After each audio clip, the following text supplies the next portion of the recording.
Hey guys, I think I ended rather abruptly the other day because my phone rang and I got sidetracked. So I may repeat myself a little bit, but we're at finishing chapter 17.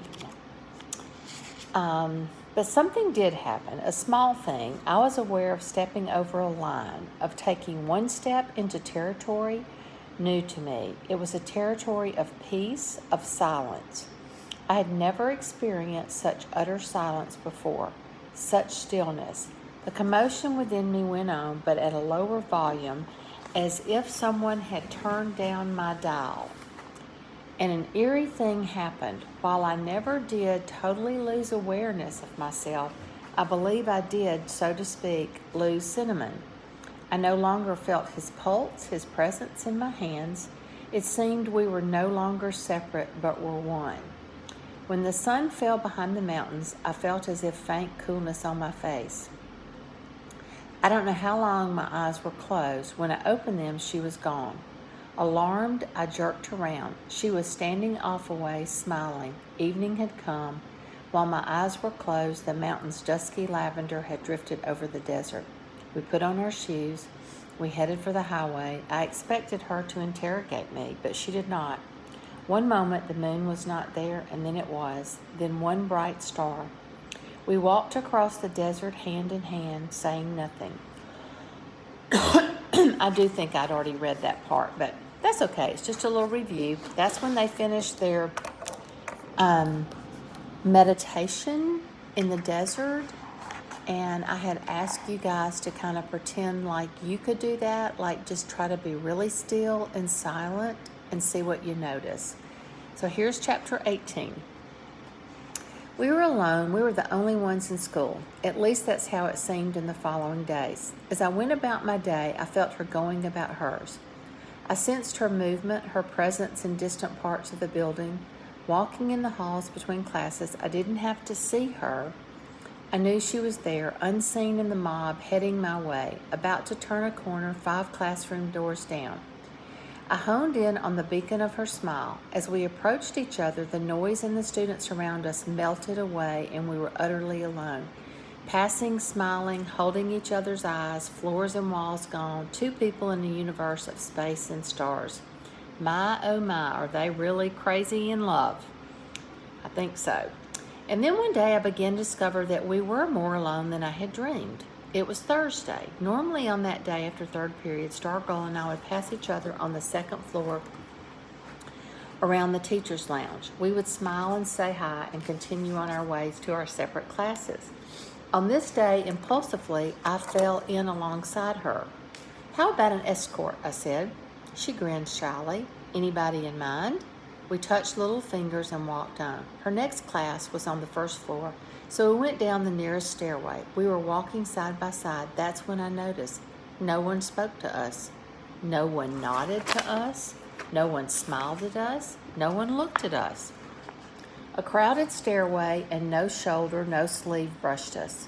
Students climbing the steps veered to the railing or wall. Except for Stargirl jabbering in my ear, the usual raucous chatter was absent. Mostly what I noticed were the eyes. Faces turned up from the steps below, but the eyes never connected with us. They went right on through us as if we were gamma rays, as if they were gamma rays. Or they nipped our ears and rattled off among the walls and other eyes. I had an urge to look down at myself to make sure I was there. At lunch, I said to Kevin, "Nobody looks at me." He was staring at his sandwich. "Kevin," I snapped, "now you're doing it." He came up laughing. He looked me square in the eyes. "Sorry." Usually there were others at the table. Today there was only us. I leaned across my lunch. "Kevin, what's going on?" He looked up, then back to me. "I was wondering when you'd notice. Kind of hoping you wouldn't." "Notice what?" He stalled by taking a bite of tuna salad sandwich. He took his time chewing. He drank orangeade from a straw. "First of all, it's not you." I pulled back. I held out my hands. "It's not me. What's that supposed to mean?"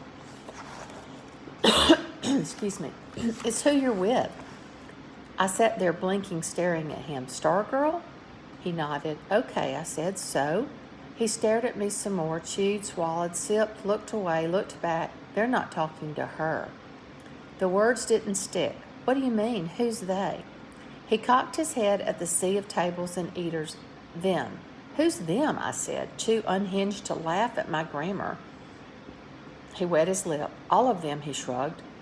Well, almost. His eyes drifted over my shoulder. There's still 2 girls sitting with her. I glanced back. At the height of Stargirl's popularity, kids had been pulling chairs from other tables to squeeze around hers. Now it was just Stargirl, Dory Dilson, and a 9th grader. So I said, what exactly is going on?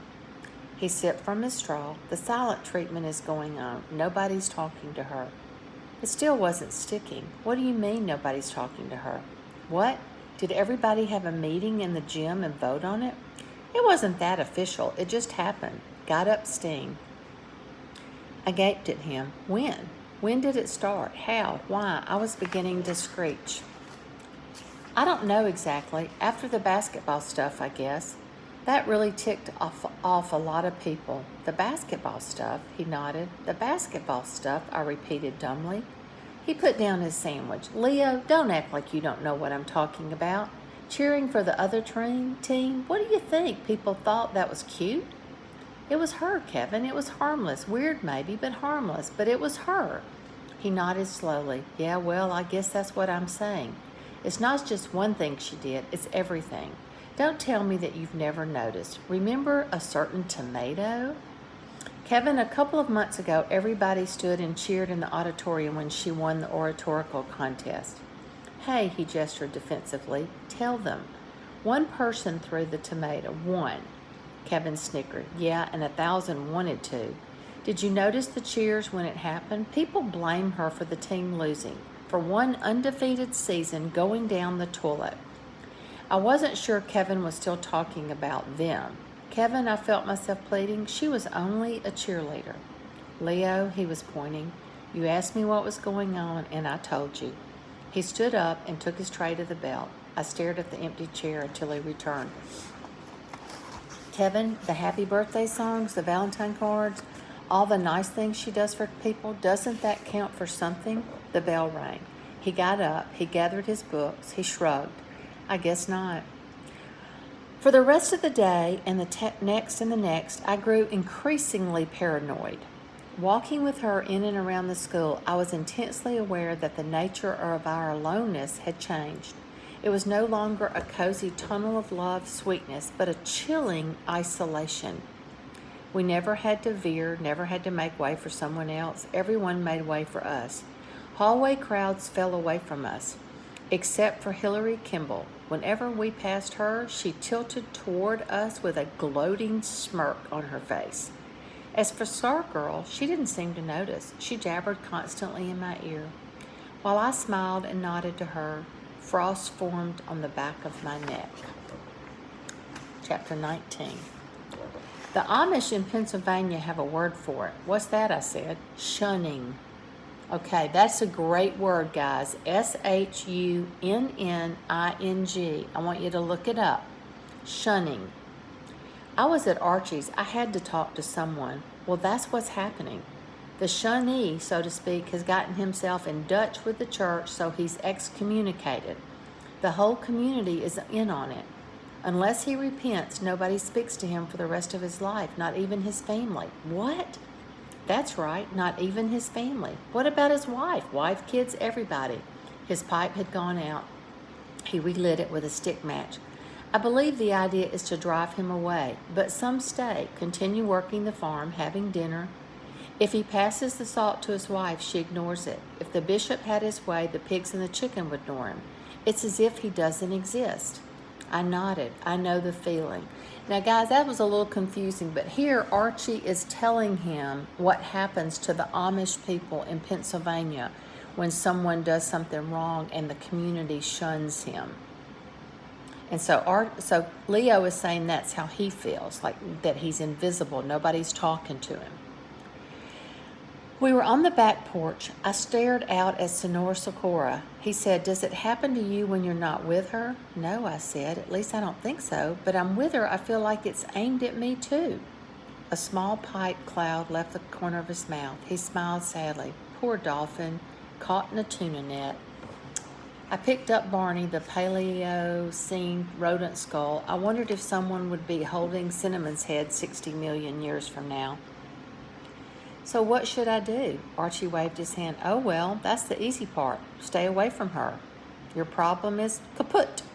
I sneered. Great advice, but you know that's not easy.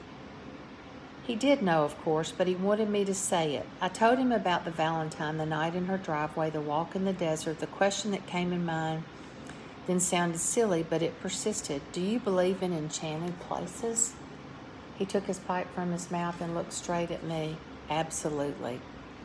I was confused. But you're a scientist, a man of science, a man of bones. You can't be up to your eyeballs in bones and not believe in enchanted places. I looked at Barney. I ran my fingertips along the hard line of his 2-inch jaw, rough like a cat's tongue, 60 million years in my hand. I looked at Archie. Why can't she be, he finished it for me, like everybody else? He stood up and stepped down from the porch onto the desert. For his backyard, except for the shed where he kept his digging tools, was the desert. Nature did the landscaping. I put down Barney and joined him. We ambled towards Sonora Socorro. Not like everybody else, I said. Not exactly, not totally. But Archie? I stopped. He stopped. I turned full face to him. My thoughts and feelings were a wild, conflicting jumble. After staring stupidly at him for a long time, I blunted, She cheers for the other team. Archie pulled the pipe from his mouth as if to better digest my words. He raised one finger in the air. He nodded solemnly. Ah, yes. We resumed walking. We walked on past the tool shed, past Sonora Socorro. Occasionally I picked up a stone and flung it toward the purple Maracopus. Archie said, almost in a whisper, She's not easy to get into words, is she? I shook my head. An unusual girl, he said. Could see that from the first, and her parents as ordinary in a nice way as could be. How did this girl come to be? I used to ask myself. Sometimes I thought she should be teaching me. She seems to be in touch with something that the rest of us are missing. He looked at me. I nodded. He turned the mahogany bowl of his pipe upside down and rapped it with his knuckle. A small stream of ash spilled onto a thicket of dead mesquite. He pointed the pipe stem at me. You know, there's a place we all inhabit, but we don't much think about it. We're scarcely conscious of it, and it lasts for less than a minute a day. What's that? I said. It's in the morning. For most of us, it's that time, that few seconds when we're coming out of sleep, but we're not really awake yet. For those few seconds, we're something more primitive than what we are about to become. We have just slept the night. We have just slept the sleep of our most distant ancestors, and something of them and their world still clings to us. For those few moments, we are uninformed, uncivilized. We are not the people we know as ourselves, but creatures more in tune with a tree than a keyboard. We are untitled, unnamed, natural, suspended between was and will be, the tadpole before the frog, the worm before the butterfly. We are, for a few brief moments, anything and everything we could be. And then he pulled out his pouch and replaced his pipe. Cherry scent flew. He struck a match. The pipe bowl, like some predator or seducer, drew down the flame. And then, we open our eyes and the day is before us. And he snapped his fingers. We become ourselves. Like so many of Archie's words, they seem not to enter through my ears but to settle on my skin, there to burrow like tiny eggs awaiting the reign of my maturity, when they would hatch and I at last would understand. We walked in silence. Yellow blooms had appeared on the cactus, and for some reason that made me incredibly sad. The purple of the mountains flowed like watercolor. They hate her, I said. He stopped. He looked intently at me. He turned me around, and we headed back. He put his arm around my shoulder. Let's consult Sonora Socorro. End of chapter 19. Look for your question, guys.